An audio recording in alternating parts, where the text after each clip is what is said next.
ভীষণ লজ্জায় মাথা হেট করে এক রাশ মন খারাপ নিয়ে ছেলে আমার স্কুলের জন্য রওনা দিচ্ছে আজ।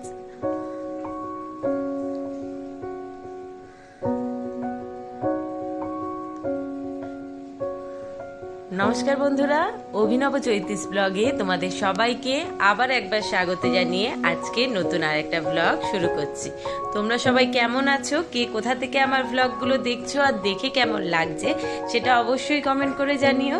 ভালো লাগলে লাইক করো, বন্ধু বান্ধবের সঙ্গে শেয়ার করো। যারা ইউটিউব থেকে দেখছো তারা চ্যানেলটাকে সাবস্ক্রাইব করে দিও, পাশে থাকা বেল বাটনটাকে অল করে দিও। যারা ফেসবুক থেকে দেখছো তারা পেজটা ফলো করো। আজকে বুধবার, ঘড়িতে এখন 9:30 বেজে গেছে। ছেলে বেরোবার পর দাদা বেরিয়েছে বাজারে। আমি ঝটপট করে এই ফাঁকে বিছানাটা পরিষ্কার করে চলে এলাম তোমাদের সঙ্গে ব্লগটা শুরু করব বলে।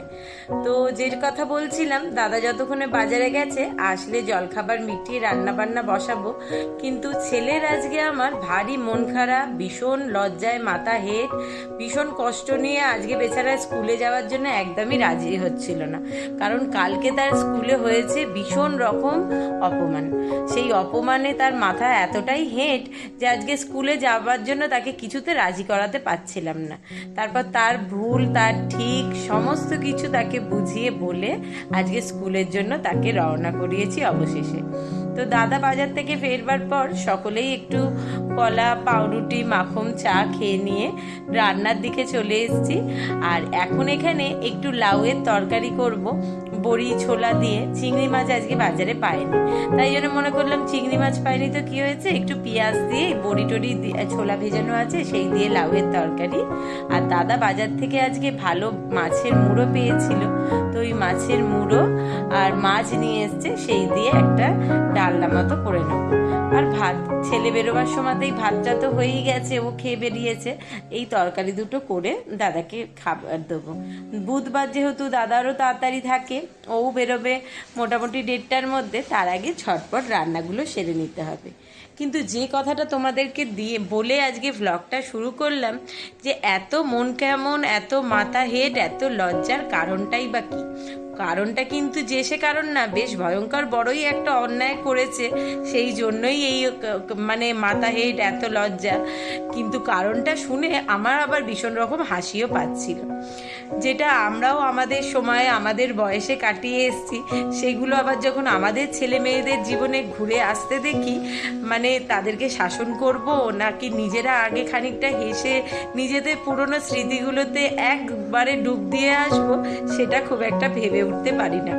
আসলে হয়েছে কি, গত মঙ্গলবার দিন মানে কালকে দুপুরের দিকে, এখন তো কম বেশি বৃষ্টি লেগেই রয়েছে, মাঝে মধ্যেই কখন যে একদম মেঘের ইচ্ছা হচ্ছে ঝরে পড়তে, একদম মুষলধারে বৃষ্টি হয়ে যাচ্ছে, তারপরেই আবার আকাশ শুকনো।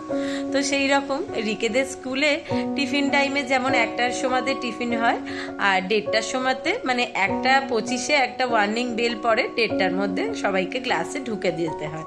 সেরকমই আমাদেরও ছোটবেলায় একই রকম ছিল, তো ওদেরও তাই। আর যেহেতু ওদের ক্লাসে খুব বেশি স্টুডেন্ট নয়, খুব সামান্য, প্রায় ওই 30-32 জনের মতো একটা সেকশন, তো সকলেই টিফিন টাইমে একসঙ্গে মাঠে বসে টিফিন খাচ্ছিল। আর যেটা হয় এই সময়তে, মানে ওদের স্কুলের তো চারিদিকে ভারী সুন্দর করে একদম পরিবেশটা, বড় বড় গাছপালা দিয়ে সাজানো, ফুলের গাছ, ফলের গাছ, সত্যিই ভীষণ ভালো লাগে বাগানটাতে গিয়ে বসতে। তো ওরাও যেমন ছেলেরা সব একসঙ্গে মাঠে নেমেছিল টিফিন খেতে। আর টিফিন খাওয়ার সময়তে আকাশটা বেশ ভালোই মেঘ করেছিল। তারপর টিফিনও খাওয়া শেষ হয়ে এসছে, ঘন্টাও পড়বে টাইম, সেই সময়তে একটু বৃষ্টি পড়া শুরু হয়েছে। আর তখন সকলে বন্ধুরা একসঙ্গে থাকলে যে আনন্দটা হয়, সবাই ক্লাসে ঢুকবো করেও বৃষ্টিটা আসতে দেখে সকলে একটু বৃষ্টিতে দাঁড়িয়ে পড়েছে ভিজবে বলে। আর সেটা পরিবিত পর পড়েছে মহারাজের চোখে। তো মহারাজ সঙ্গে সঙ্গে দেখে সকলকে ভীষণ রকম বকা দিয়েছে, ওপরে উঠে আসতে বলেছে। কিন্তু এদেরই মধ্যে 5-6 জন ছেলে তারা স্কুল মানে ক্লাসরুম থেকে আর বেরোয়নি, ক্লাসে বসেই টিফিন করছিল, তো তারা সেখানেই রয়ে গেছিল। তো তারা বাদ দিয়ে বাদবাকি সকলে একসঙ্গেই ছিল। তো মহারাজ যখন বকেছে, সকলকে ওপরে ডেকেছে, ওপরে ডাকবার পর সকলেই মাথা নিচে করে চুপচাপ দাঁড়িয়েছিল নিজেদের ভুল হয়েছে বুঝতে পেরে। কিন্তু অন্য আরেকজন স্যার বলেছে যে না, এই শাস্তি, এইরকম একটা দোষ যখন করেছে তাদের একটা শাস্তি পেতেই হবে। তো শাস্তি হিসেবে তাদের পাওনা হয়েছিল পুরো একটা পিরিয়ড টানা নীল ডাউন হয়ে দাঁড়িয়ে থাকতে হবে। এইটা নিয়ে রিকের পরপর মানে দুবার, এর আগে একবার ক্লাস 7-এ থাকতেও এরকম হয়েছিল, নীল ডাউন হয়ে স্কুলে দাঁড়িয়ে থাকতে হয়েছিল। আবার গতকালকেও সেই একই, স্কুলের মাঝখানে নীল ডাউন হয়ে দাঁড়িয়ে থাকতে হবে, এই তাদের ছিল শাস্তি। কিন্তু শাস্তিটা তো যে সে শাস্তি নয়, একটা 12 ক্লাসের বুড়ো ধেড়ে ছেলে, তারা যদি এখন ক্লাস 11-এর ছেলেদের সামনে নীল ডাউন হয়ে দাঁড়াতে হয়, তাহলে তাদের সম্মানটা কোথায় যায় বলো? আর এ তো যে সে লজ্জার ব্যাপার না, ছোট ভাইদের সামনে বড় দাদারা কান ধরে নীল ডাউন হয়ে দাঁড়িয়ে রয়েছে, এত লজ্জা লোকে রাখবে কোথায়? তো তারই মাঝখানে আমার ভীষণ রকম হাসি পাচ্ছিল, পুরোনো দিনগুলো একদম মনে হচ্ছিল চোখের সামনে ভেসে উঠছে। কারণ আমরাও এরকম যে কিছু ছোটনাটি বদমাইশি বা খুনসুটি নিজেদের ছেলেবেলায় করিনি এমনটা তো নয়। আর ভীষণ রকম মনে পড়ছিল, এই কালো করে আকাশ আসলেই বারবার স্কুলের দিদিমণিদেরকে বলেই একবার জল ভরতে যাব দিদিমণি, একবার বাথরুমে যাব, এই করে টুক করে একটুখানি বৃষ্টিতে ভিজে আসা, বা কখনো পড়া করে নিয়ে যায়নি, বা কোনো ক্লাসে হয়তো টিচার আসতে একটু লেট হয়েছে, একটু জোরে গল্প করা হয়ে গেছে, সেই জন্যে আবার মাঝে মধ্যে কিন্তু আমাদেরকেও ক্লাস থেকে বার করে বাইরে কাম ধরে দাঁড়াতে হয়েছে। আবার সেখানে যদি সংখ্যাটাই একটু বেশি হতো, নিজেদের মধ্যে গুনগুন করে গল্পও শুরু হয়ে যেত। দিদিমণিরাও সেগুলো নোটিস করতেন, কিন্তু আবার ওনারাও আমাদেরকে বয়সের ছেলে মানুষই ভেবে কখনো সখনো ক্ষমাও করে দিতেন। তো সেই রকমই একটা ভুল যখন দেখছি আবার ছেলেও করেছে, সত্যিই কত কথা, এখন যে যার বাড়িতে সবাই একা একা, বেশিরভাগ ছেলে মেয়েদেরই সেরকম ভাই বোন বা বাড়িতে লোকজনের সংখ্যা কম, আর মাঠ খেলাধুলার জায়গা সেই সমস্ত তো নেই বললেই চলে। তো যেটুকু যার খেলা আড্ডা মজা করবার জায়গা সেই হচ্ছে স্কুল। আর স্কুলে গিয়ে অমন সুন্দর মাঠ পরিবেশের সঙ্গে যদি এক রাস প্রাণের বন্ধু থাকে, তখন তো মাঝে মধ্যে মনটা সত্যিই একটুখানি অবুঝ হয়ে যায়, মনে হয় একটু বৃষ্টিতে ভিজি, একটু ছেলে মানুষই করি। তো এইটা তো তার সামনে বলা যাবে না, কারণ সে তো একটা ভুল করেছে, স্কুলে যখন শাস্তি পেয়েছে তাকে সেটাই বোঝাতে হবে। তো তাকে বললাম ঠিক আছে, এরকম কখনো সখনো হয়ে যায়, আমাদেরও ছোটবেলায় 2-1বার এরকম কাণ্ড ঘটেছে, এটা কোনো এমন ব্যাপার না। না ছোট ভাইরা কি বলবে দাদাদের সামনে গিয়ে, আর আমরা দাঁড়াতে পারবো ওদের সামনে? ওরা আমাদের বলবে না বড় দাদারা কান ধরে দাঁড়িয়েছিল, আমাদের দেখে হাসবে না? তো তাকে যথেষ্ট ভালোভাবে বুঝিয়ে বলে যে এই ভুলটা যেন রিপিট না আর কখনো হয়, সেইটা ভেবে এইটা একটা ভুল হয়ে গেছে বলে আজকের দিনটা ভুলে গিয়ে স্কুলে যা, তুইও ভুলে যাবি, তারাও ভুলে যাবে সময়ের সঙ্গে, এটা কোনো এমন ব্যাপার নয়। যাই হোক, অনেক তাকে বুঝিয়ে বলে মাথা ঠান্ডা করে স্কুলে পাঠিয়েছি। আর সেই সঙ্গে সঙ্গে ও যখন ক্লাস 7-এ পড়ে তখনও এমন একবার হয়েছিল, ক্লাস শুদ্ধ সবাইকে আগের দিন হোমওয়ার্কে কিছু একটা জ্যামিতির কাজ করে নিয়ে যেতে বলেছিল টিচার। তো সেটা তো হয়েছিল ক্লাস রুমের মধ্যে, যে যার বন্ধু বান্ধবের মধ্যে, তাই তখন ব্যাপারটা এতটা লজ্জার ছিল না। তো ও তার আগের দিন স্কুলে কোনো কারণে যেতে পারেনি, আর ওর সেটা জানাও ছিল না যে হোমওয়ার্কের এটা ছিল। যদিও দোষ ছিল যে আগের দিন স্কুলে না গেলেও কোনো বন্ধুর থেকে কি ক্লাসে হয়েছিল সেটা জেনে করে নিয়ে যাওয়া উচিত ছিল।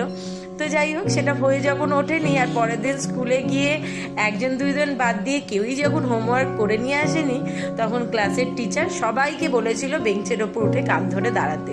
তো সেও এক লজ্জার দিন ছিল তার, তখনও ভীষণ লজ্জা পেয়েছিল যে কেন আমি না জানি না অকারণে কেন আমি কান ধরে বেঞ্চের ওপর দাঁড়াবো। তো তখনও তাকে অন্যরকমভাবে বকাঝকা বোঝানো হয়েছিল, কিন্তু কালকের যে দোষটা করেছে সেটাতে বিশ্বাস করো আমি ওকে কি বকবো আর কি বোঝাবো, নিজেই তো মানে হেসে কুল করে উঠতে পারছি না যে এত বুড়ো ধেড়ে ছেলে এখনো এদের মধ্যে কিছুটা হলেও ছেলে মানুষই আছে, যে না বৃষ্টিটা যখন এসছে সেটাতে ভিজে আমার ঠান্ডা লাগবে বা শরীরটা খারাপ হবে সেটা দূরে যাক, এখন তো একটুখানি বৃষ্টিতে ভিজে মজা করে নিই, সেটাই আগে মাথায় কুলিয়েছে। তো যাই হোক, তার এই ভারী লজ্জা, এত অপমানের দিন, এত কষ্ট, এত মন খারাপে তাকে অনেক বুঝিয়ে টুঝিয়ে স্কুলে পাঠাতে পেরেছি অবশেষে। আমার বোঝানোটা তার কাজে দিয়েছে। তো তারপরে নিজেরাও আমরা ভাবলাম যে না, এটাতে এমন কিছু, স্কুলে যেটুকু শাস্তি পেয়েছে, বকা খেয়েছে, ততটুকুনি যথেষ্ট, আমাদেরকে আর আলাদা করে বকাঝকা করবার নেই। কারণ এইসবটুকুনি ছেলে মানুষই খুনসুটি বয়সের সঙ্গে থাকা উচিত, দরকার, এটা সবারই হয়ে থাকে। আর আমাদের সকলের স্কুলের সামনেই তো একটা ফুচকা কাকু, একটা ঘুগনি কাকু, একটা চুরমুড়ের দাদু এরম থাকে। তো সেইগুলোর জন্য আরও এদের এই খুনসুটিগুলো দুগুণ মাত্রায় বেড়ে যায়। যাই হোক, কথা বলতে বলতে রান্নাবান্না প্রায় কমপ্লিট। তো চলো, মাছের তরকারিটা ভালোভাবে পেঁয়াজ রসুন দিয়ে, আদা টমেটো দিয়ে, গরম মশলা ফোড়ন দিয়ে কষিয়ে, আলুটাকে কষিয়ে ভালো করে জল দিয়ে সেদ্ধ করে নিয়েছিলাম। তারপর মাছগুলো দিয়ে দিয়েছি, আলু নরমও হয়ে গেছে, একটু ঘি সামান্য আর একটু গরম মশলাও দিয়ে দিয়েছি। এটাকে এবার নাবিয়ে নিয়ে ঝটপট দাদাকে খেতে দেবো।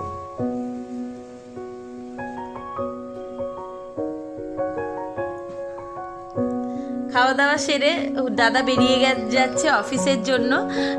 তো ও বেরোবার পরেই পড়ে রয়েছি আমি আর মা, দুজনে একসঙ্গে খাওয়া দাওয়া করব। রিক তো আসতে আজকে যেহেতু বুধবার, একবারে কোচিং করে ফিরবে, ওর আসতে রাত হবে। তো দাদারও খাওয়া হয়ে গেছে, এবার চলো আমরাও দুজনে খাওয়া দাওয়া কমপ্লিট করে নিই। আর আজকের ব্লগটা এখানেই শেষ করলাম। সকলে ভালো থেকো, সুস্থ থেকো। খুব শিগগিরই নতুন আর একটা ব্লগ নিয়ে ফিরে আস।